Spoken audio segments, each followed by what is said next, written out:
So next up, we have Afri, who is going to talk about Hardfork coordination. As I said earlier, Afri had a very critical role during the Atlantis Hardfork. He has performed that role on the Ethereum side before, and we're delighted to have him helping out over here. Cheers, Afri. Thank you, Bob.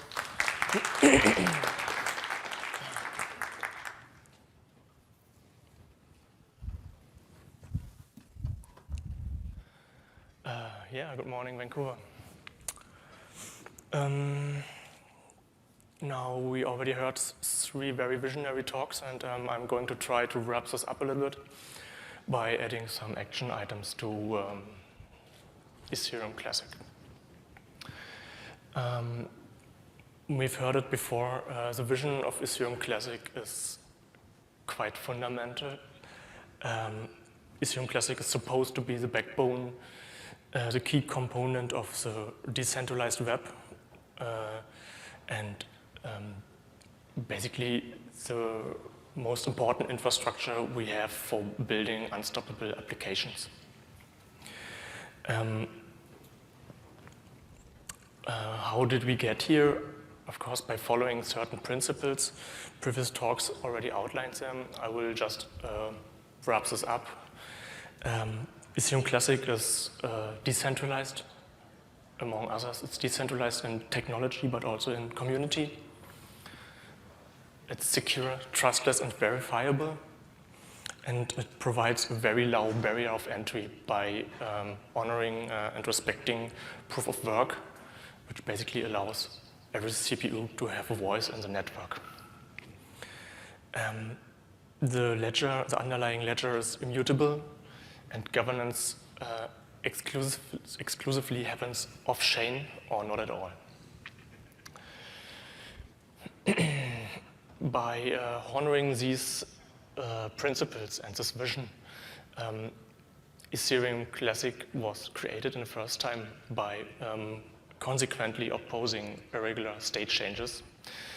When in 2016, the Ethereum community, or parts of the Ethereum community, decided in favor of an irregular state change, and at the block 1,920,000, the Ethereum Foundation decided to fork off.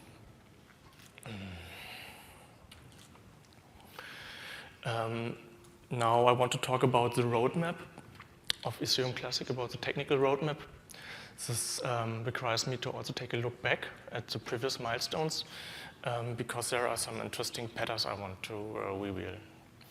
Ethereum was launched in 2015 with the so-called frontier milestone, with the Genesis block 0. And it went through a couple of hard forks and protocol upgrades.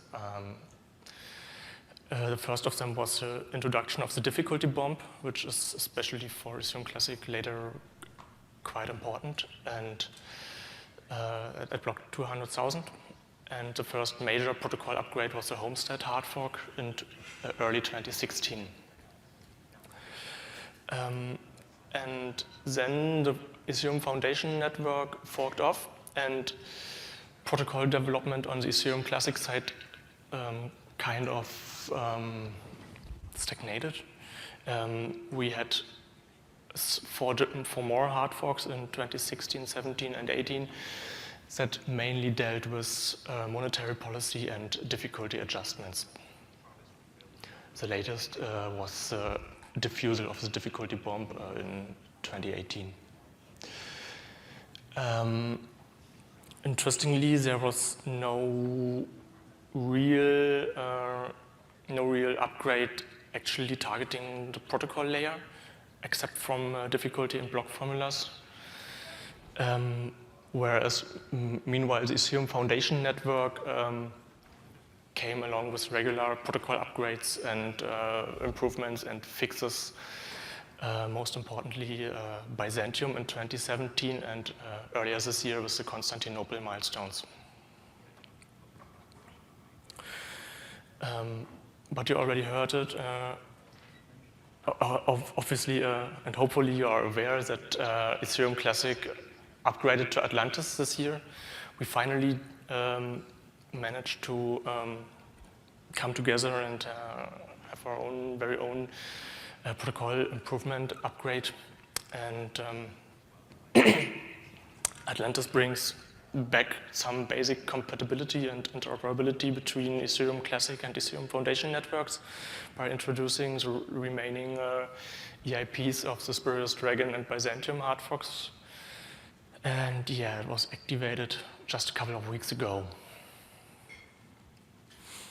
Just to give a brief summary on the included upgrades, we enabled state try clearing, which will allow us for greatly, significantly reducing the state try size by removing 13 million empty accounts from the states. We introduced a contract code size limit. We introduced 4 new opcodes and 4 new built-ins. Transaction receipts now come with contract return status, and yeah, we did another difficulty adjustment. And yeah, we did it. So yeah.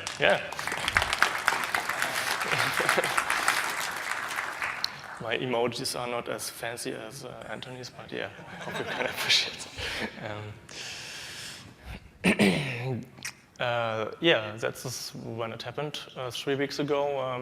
On the right, you can see the Atlantis block, and on the left, you can see the non-upgraded nodes block. Fortunately, we as a community did a very good job at communicating this upgrade, and only less than 1% of the network hash rate was not upgraded this time, so eventually the non-upgraded chain already died. What did we achieve until this point, until activating Atlantis? We have proven that Ethereum Classic is alive, which is something that is not necessarily given, especially through events recently in the last year, and a lot of people claiming Ethereum Classic is de facto dead. Also very notable is that the community is able to form consensus. I mean, I'm very new in this community, but I was kind of skeptical that this is even possible. Because Ethereum Classic is a very special community. And we've also shown that core development in Ethereum Classic is responsive to challenges. And getting to Atlantis was quite challenging, also from the development side.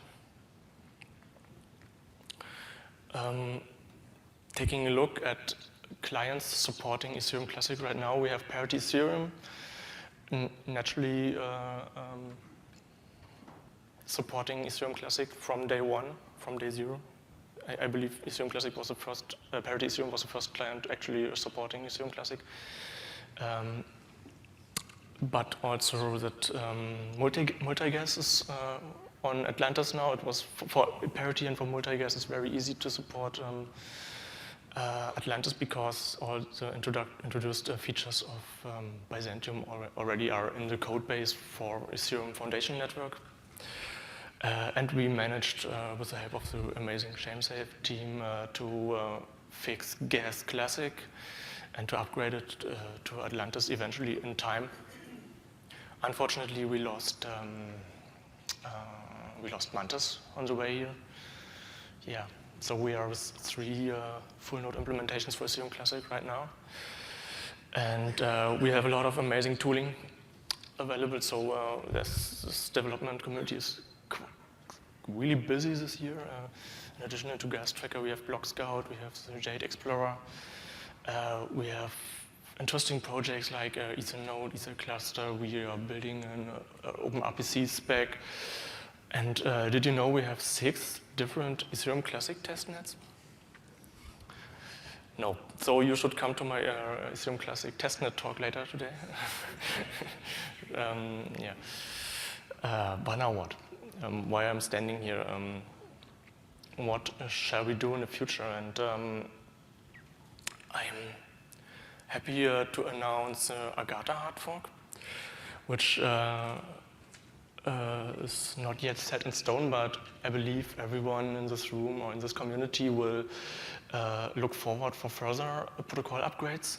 And Agatha initially was supposed to bring Constantinople and Petersburg upgraders from the Ethereum Foundation network to Ethereum Classic to further improve on the cross-chain compatibility. And potential activation date could be March 2020. But yeah. So when I did these slides, I was assuming Agatha will be very limited in its scope, bringing these Constantinople changes over, which are bitwise shifting instructions to new opcodes, and something that Ethereum Foundation Network does not have is account versioning or contract versioning. This is an EIP written by Wei Tang that was not directly accepted into Ethereum hard forks yet, but it's certainly useful, and we might want to consider this for Classic before Ethereum Foundation considers this. But how do we get there? We need to come together again. We need to talk about these upgrades. We need to specifically talk about what shall go into the next protocol upgrade, and when shall we upgrade, and how much time do we need to prepare all the clients. And I proposed to have our first Agatha upgrade call on October 24th, which is in exactly 3 weeks. And we will meet on the Ethereum Classic Discord, so if you're interested in protocol governance, you're all invited to join. Now that we have done Atlantis and we are already started working on Agatha, we have further items on the roadmap. I called the subsequent hard fork Aztlan, which could bring even more features. Let it be what the Ethereum Foundation called Istanbul or Berlin. It could be additional features that are not considered by the Ethereum Foundation. All this is possible to activate in 2020, so next year. Eventually we can consider merging them, so we have Aztlan and Agatha at the same time, but this is something we need to find out together with the community, with core developers, and need to decide upon. But that's not all. Beyond protocol governance and protocol upgrades, we also are currently investigating modifying the mining algorithm.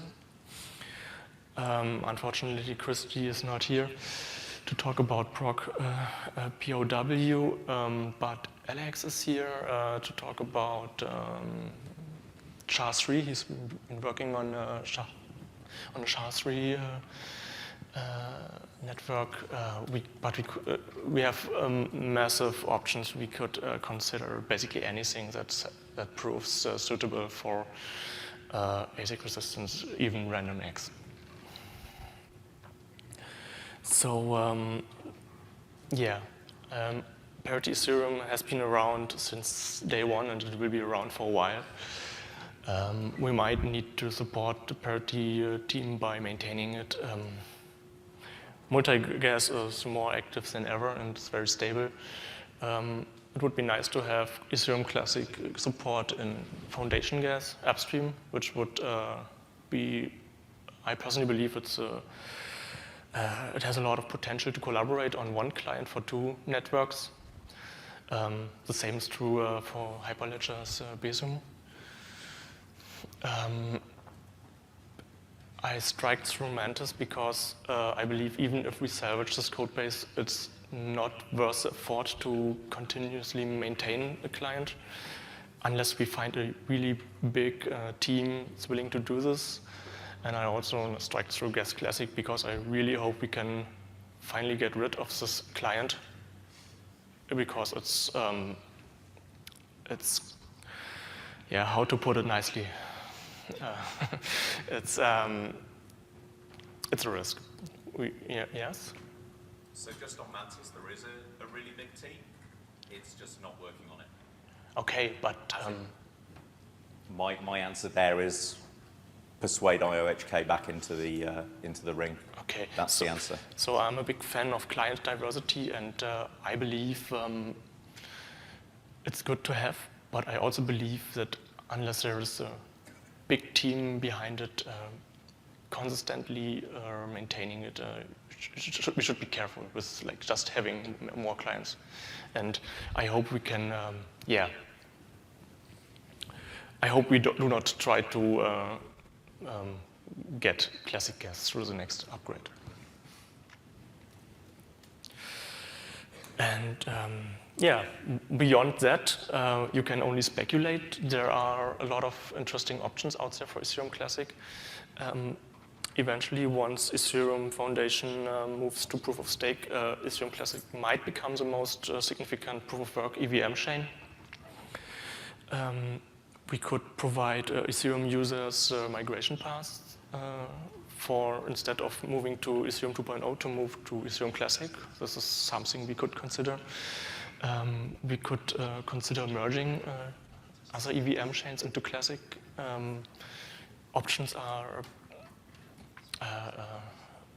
there are a lot of options out there, and we can only speculate at this point where we are going. But getting there requires us to be mindful about it. We need to maintain integrity as a community. We need to continuously honor our values, vision, and principles. And I personally believe we don't need toxicity. We rather need diplomacy.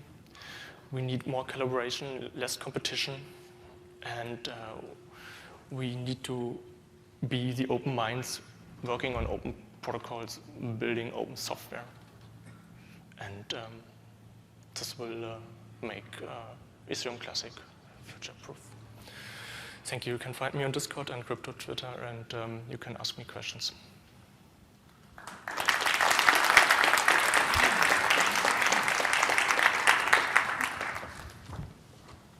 Oh, Jesus, thank you. I have an additional fridge for maple syrup because I have so many Canadian friends. Right, you have to have a specific fridge for it. It's like a beer fridge. Yes, exactly. But for maple syrup. Okay, so I think it's break time, right? Oh, you got a question? Just a question? The question is my mic on? Yeah. The question is, Zach Mitton, a few days ago, said exactly the opposite in terms of clients. That I was surprised. He prefers no client diversity and to have one client because, in his point of view, he thinks that that minimizes the risk of splits or something. What do you think about that opinion? Yeah, that's a good question. Thank you for that. So usually developers are lazy. So no offense. I mean, he has a point, and I support that less is sometimes better. And if we only had one, it would be so much easier. So whatever we mess up, nobody would notice. But since we have multiple clients, we need to be very mindful about it and very careful developing them and speccing everything we change. And I mean, I guess the trade-off really is if you have only one client, you can't have a fork, but it might not go where you like because you've got no counter. You know, there's a total risk of capture there. Yeah, I was arguing that it affects availability. No, if there's only one, and it. I mean, I think you know, 2 or 3 is good. yeah. Very good. And most people probably know this, but the other big advantage of having more than one client is that you can immediately tell whether there's a difference, whether there's a problem with the protocol or a problem with the implementation. And that's a really important strength at any development phase. That's a good point. Yeah, I mean, you can triangulate, right? And see, is this a bug in a particular client? Or is it a specification bug where both of them are to spec, but they are different? So that the spec itself was not, needs clarifying, that there is a bug in the protocol spec.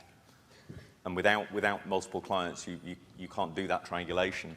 And again, if you've only got 2 clients, you get the situation with Gethin parity. Well, if you've got a difference in behavior, who's going to buckle? Are you ever going to get back? And you don't really see that in consensus, but you see it in the RPCs, where the RPC behavior has always been different between Gethin parity, and it's still not resolved years and years later, because what's right, what's correct? I don't know. There was never a spec. That's why they have to use chains, open RPC, I guess. That's not a question. Your speculation slide was interesting. And the second one about ETH users, developers who either oppose proof of stake, I guess migrating over to ETH Classic is kind of interesting. Talk a little bit more about that. And I guess the question is, what does ETC need to do to create a better glide path for that to happen? Because there will be opposition. And whether it's the developers or users or miners, what do you think ETC has to do?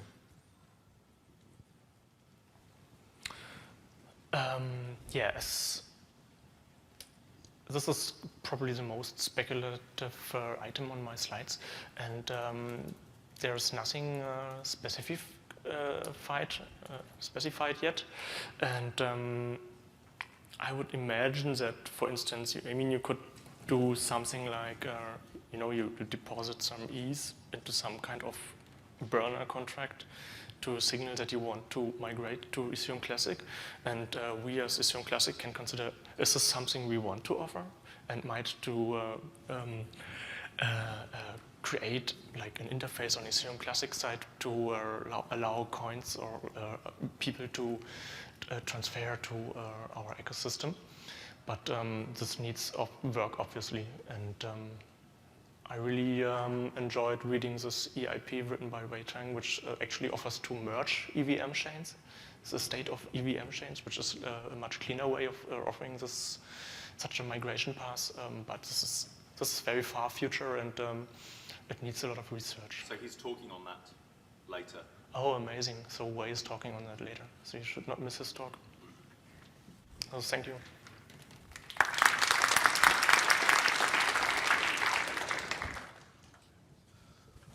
So, yeah, thank you, Afri. So it's the morning break now. We will resume at 11 a.m. back in here. One thing I didn't say at the very start of the day was about the other room.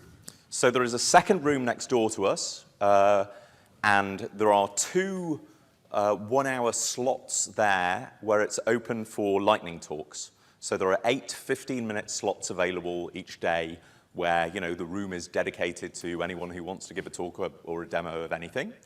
That will be the same again tomorrow.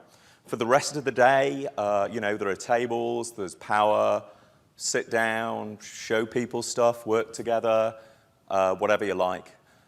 There's also on the whiteboard outside where you've got the sign up for the lightning talks. There's also sort of a birds of the feather, open, connect with people. I am looking for this. Is there someone who knows about that?